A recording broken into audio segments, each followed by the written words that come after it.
आज भारतीय जनता पार्टी दार्जिलिङका सांसद राजु विष्ट कलकत्ताबाट बागडुग्रा विमानस्थलमा ओर्लिएका छन्।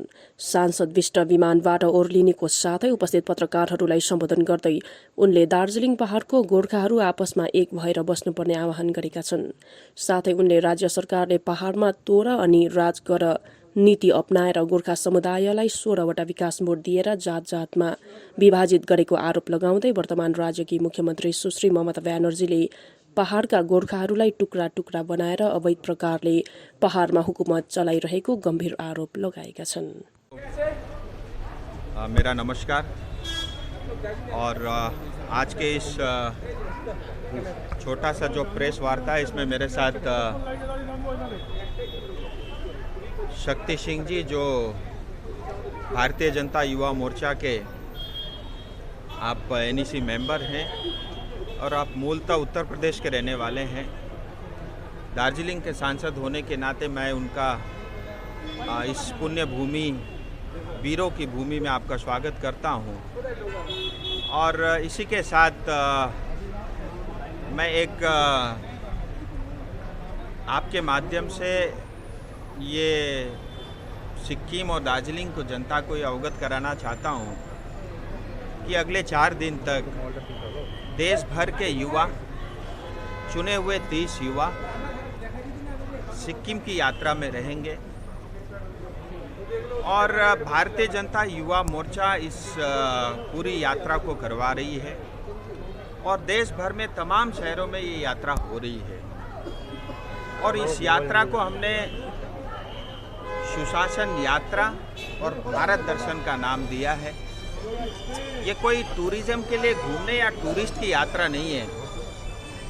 इसके पीछे हेतु ये है कि भारत देश युवाओं का देश है और आने वाले समय में भारत को सोने की चिड़िया या दुनिया में नंबर 1 बनाने की जिम्मेदारी युवाओं के कंधे के ऊपर है और हमारे राष्ट्रीय अध्यक्ष जी उनका ये मानना है कि भारत के युवा भारत भर में जाएं, वहाँ की संस्कृति परंपरा और वेशभूषा को समझे और वहाँ पे सुशासन के माध्यम से मोदी जी के नेतृत्व में जो भी अच्छे कार्य हो रहे हैं उसको समझे, वहाँ की इकोनॉमी को समझे, वहाँ की जनता के सुख और दुख को समझे और वहाँ पे जो भी इंडस्ट्री हो रही है या जो भी उन शहरों के उन राज्यों के अच्छी चीज़ें हैं उसको हम सीखें और जो अच्छी चीज़ें हैं उन सबको हम देश भर में वो एक मॉडल की तरह प्रस्तुत करें और एक भारत श्रेष्ठ भारत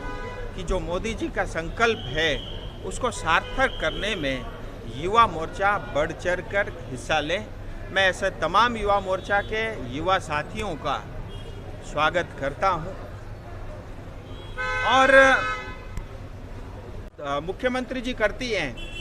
आप देखिए अभी बिजनेस इकोनॉमी समिट हुआ पश्चिम बंगाल में कलकत्ता में और आप कल्पना करिए आज तक 16 लाख करोड़ रुपए का इन्वेस्टमेंट MOU साइन हो चुका है लेकिन धरती में 1 रुपया का काम नहीं हुआ। मुझे बड़ा दुख के साथ कहना पड़ता है जब देश आज़ाद हुआ पश्चिम बंगाल की इकोनॉमी भारत के GDP में 33% कंट्रीब्यूशन पश्चिम बंगाल का होता था जो आज मात्र 3% रह गया है। आप कल्पना करिए इतना बिलियंस ऑफ डॉलर आज FDI विदेशों से इन्वेस्टमेंट भारत आ रहा है। 2011 में पश्चिम बंगाल में 1% जो है FDI आता था, आज 2022 में भी मात्र 1% है। पश्चिम बंगाल का युवा बेरोजगार है और कल ही हमने जो एक प्रोटेस्ट रैली की कलकत्ता में आप सब ने देखा होगा आज किस तरह से शिक्षा में राजनीतिकरण हुआ है और ये स्वामी विवेकानंद जी की धरती और ये जो है गुरु रविंद्रनाथ टैगोर जी की धरती इसको कलंकित करने का काम TMC और ममता दीदी ने किया है। आज पश्चिम बंगाल का युवा B.Ed और जो है डिग्री करने के बाद D.Led करने के बाद डिप्लोमा करने के बाद वो बेरोजगार रहने को मजबूर है और जब रोजगार के लिए मेरिट लिस्ट निकलता है जिन शिक्षकों का उसमें नाम होता है उनको नौकरी नहीं मिलती। जो लोग टीएमसी के साथ जुड़े हैं उनके कार्यकर्ता उनके पालतू गुंडे और उनके जो समर्थक है उनका लिस्ट में नाम आ जाता है, उनको नौकरी मिलती है। अब पश्चिम बंगाल का युवा चुप नहीं रहेगा और विशेष करके नॉर्थ बंगाल में तो आप कल्पना कीजिए, यहाँ पे जो है कोई भी कमीशन, स्कूल कमीशन है ही नहीं। यहाँ तो आंख बंद करके सब कुछ टीएमसी के हिसाब से होता है। आने वाले समय में नॉर्थ बंगाल के युवा बड़ा आंदोलन को जन्म देंगे। हम सड़क पे उतरने को मजबूर हैं। अगर यही रवैया टीएमसी और ममता दीदी का रहा तो नॉर्थ बंगाल वो पहला क्षेत्र होगा जहां टीएमसी को शून्य करके हम ये दिखाएंगे। ये हमारा कसम है, ये हमारा वादा है और मैं गोरखा हूँ, जो बोलता हूँ उसको करता हूँ, जो नहीं बोलता मैं उसको भी करता हूँ। हाल के दिनों में जिस तरह के घटनाक्रम पश्चिम बंगाल में हो रहे हैं, ये बहुत ही चिंता का विषय है और चुनाव के बाद से लेकर के लगातार ऐसे घटनाक्रम हो रहे हैं और ये दुष्कर्म की घटनाएं और ये जो है असामाजिक तत्वों के माध्यम से जो घटनाएं घट रही हैं, ये लगातार पश्चिम बंगाल में बढ़ रहा है और पश्चिम बंगाल की 10 करोड़ जनता का वर्तमान और भविष्य अंधकार में मुझे दिख रहा है। मुझे बड़ा दुख के साथ ये कहना पड़ता है, अभी 2 दिन पहले ही जलपाईगुड़ी की एक छोटी बच्ची, 14 साल की बच्ची जो स्कूल में पढ़ती थी, उसका रेप करने की कोशिश होती है और जब वो उनके परिवार वाले पुलिस में शिकायत लेकर के पहुंचते हैं, वो स्वयं ट्राइबल बच्ची है, आप समझ सकते हैं इसकी गंभीरता को, तो पुलिस कोई कार्रवाई नहीं करती।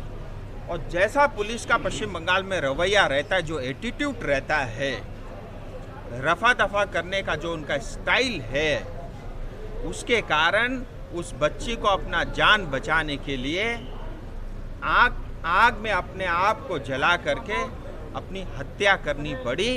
एक मुख्यमंत्री जो स्वयं महिला है, उनके राज्य में एक 14 साल की ट्राइबल बच्ची अपने आप को जिंदा जलाती है, सिर्फ और सिर्फ अपनी इज्जत और परिवार की इज्जत बचाने के लिए।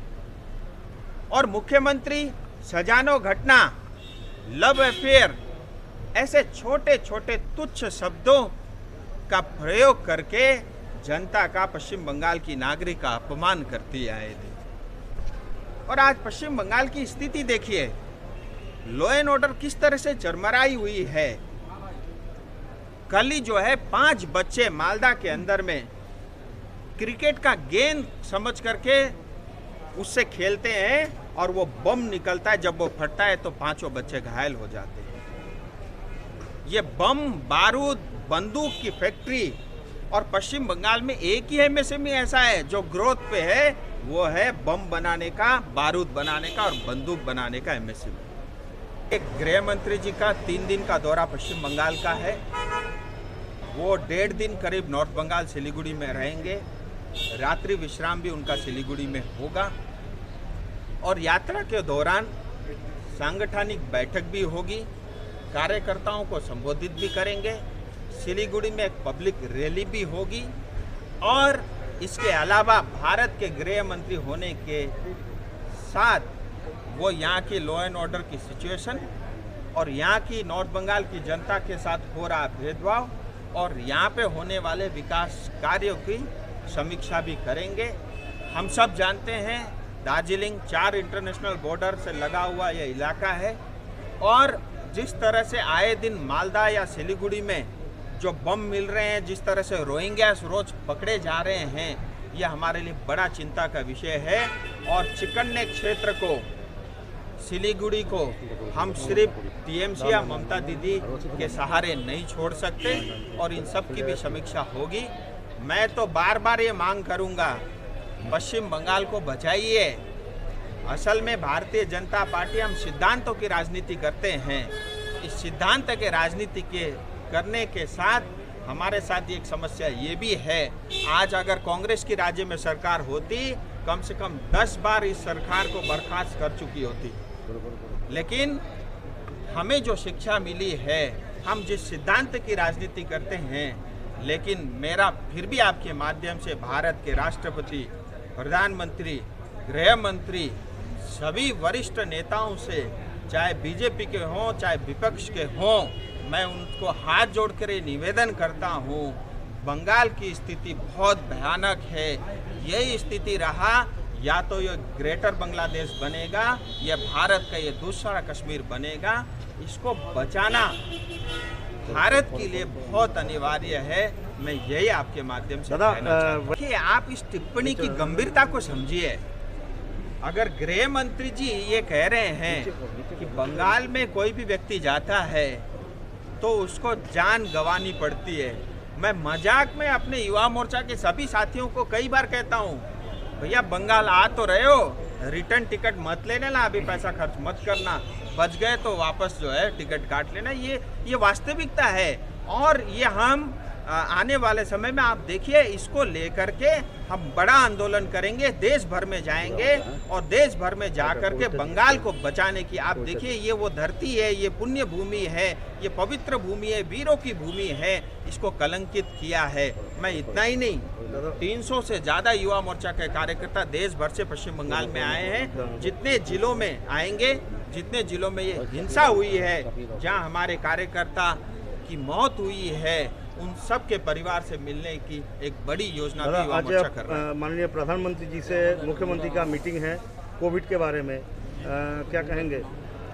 देखिए, देश के प्रधानमंत्री, किसी भी स्टेट के मुख्यमंत्री, उनका एक अलग संबंध और अलग प्रोटोकॉल होता है। मुझे उसमें कोई टिप्पणी नहीं करनी है, लेकिन मेरा निवेदन है भारत के प्रधानमंत्री जी से, जब भी दीदी आपसे मिले, कृपया पहले आप ये कहिए कि इतनी सारी हत्याएं पश्चिम बंगाल में क्यों हो रही है, इतने सारे बच्चियों के साथ बलात्कार क्यों हो रहे हैं, इतना करप्शन और कटमनी क्यों चल रहा है, इतना बम बारूद और बंदूक की फैक्ट्री को आप क्यों जिंदा कर रही हो। मैं इतना निवेदन जरूर करूंगा। प्रधानमंत्री होने के साथ उनको हर एक से मिलना उनको ये पड़ेगा। कोई मुख्यमंत्री समय मांगती है तो शायद वो मना नहीं कर सकते, लेकिन मेरा इतना आग्रह रहेगा कि ममता दीदी को कड़े शब्दों में प्रधानमंत्री जी को उनको ये सब प्रश्न करने चाहिए। एक सवाल है कि पश्चिम बंगाल में आपका जो संगठन है वो अभी कैसा हालत में है, क्योंकि अर्जुन सिंह संगठन बहुत मजबूत है। कल ही आपने कलकत्ता में छोटा एक डेमो देखा होगा, और आने वाले समय में पूरे पश्चिम बंगाल में आप देखेंगे। मैं इतना जरूर आपके माध्यम से कहना चाहता हूँ, भारतीय जनता पार्टी कोई एक परिवार की, एक व्यक्ति विशेष की पार्टी नहीं है। ये दुनिया की सबसे बड़ी पॉलिटिकल पार्टी, सबसे बड़ा संगठन है। और कई बार जब नेता अपने आप को संगठन से ऊपर मानता है, ये उसकी कमी है, संगठन की नहीं है। हमारी संगठन पवित्र है, गंगा की तरह अमृत है, और ये वो संगठन है। हम सिर्फ राजनीति में चुनाव लड़ने या चुनाव जीतने के लिए नहीं है। अंत्योदय का हमारा सपना है। समाज में आखिरी पंक्ति तक जो बच्चा या जो युवा, जो साथी खड़ा है, उसे भी जो है सुशासन, और उसे भी राम राज्य, उसे भी सरकारी योजना पहुँचे, ये हमारा उद्देश्य है। और उसी उद्देश्य के साथ हमारे जैसे पता नहीं कितने युवा पूरा अपना जीवन निछावर करके इस संगठन के साथ लगे हुए, अपना काम धंधा सब छोड़ करके। सो ये पवित्र संगठन है। और मैं इतना ही कहूँगा, कभी भी व्यक्ति बड़ा नहीं होता। हमारे लिए देश बड़ा है, उसके बाद संगठन है, अगर उसके बाद कुछ बचा है उसमें आप हो, और पहले आप नहीं हो। उनके और ट्यून कोई आपको हानि नहीं करेंगे, और जो ट्यून है मैं आपको ये बता रहा हूँ, मैं किसी के टिप्पणी पे जा ही नहीं रहा हूँ। मैं तो बगैर किसी के नाम लिए ये बता रहा हूँ, हमारे लिए राष्ट्र सर्वोपरि, फिर हमारा संगठन, फिर XYZ। डेमोक्रेसी में कितने भी दल बने, ये उन सब का अधिकार है। मैं सबका स्वागत करूँगा। सबको समान अधिकार भारत के संविधान ने दिया है, और उसका उपयोग उसका प्रयोग अवश्य करना चाहिए। मुझे बस एक ही बात की चिंता होती है, पहाड़ की जनता को लेकर के जो गंभीरता किसी भी पॉलिटिकल पार्टी या नेता में होनी चाहिए वो नहीं है। मैं देखता हूं पॉलिटिकल पार्टियां बनती है चुनाव से पहले और चुनाव के बाद बिखर जाती है। मेरा आपके माध्यम से पहाड़ के तमाम पॉलिटिकल पार्टी, तमाम नेताओं से यही अपील है, भारतीय जनता पार्टी वो पार्टी है जो गोरखाओं के संकल्प को पूरा करेगी और जल्द करेगी। मैं आपसे यही चाहता हूं कि आप विकास के नाम पे, छोटे मोटे विषय के नाम से बटिए, मुझे कोई आपत्ति नहीं है। जहां तक गोरखाओं का सपना है, गोरखाओं के जो मुद्दे हैं, मैं आपके माध्यम से चाहता हूं आप संगठित रहिए, क्योंकि आज तक यही हो रहा है, चाहे केंद्र सरकार हो चाहे राज्य सरकार हो, तोड़ो और राज करो, फोड़ो और राज करो। आज ममता दीदी देखिए, 5 पार्टियों के साथ उनका अलायंस है और सबके साथ जो है एक समान अलायंस है, पांचों को आपस में लड़ाती है। गोरखाओं के अंदर 16 बोर्ड बना दिए और इस तरह से फूट डालो और राज करो और इलीगल तरीके से दार्जिलिंग में कब्जा बनाई हुई है। सो मैं ये चाहता हूँ ये आप समझिए हिपोक्रेसी को, और इससे बचना होगा। गोरखाओं को न्याय अवश्य मिलेगा, वो भारतीय जनता पार्टी कर सकती है, ये तमाम हम जानते हैं, और कुछ कर ही नहीं सकता, लेकिन हम सबको एक रहना होगा।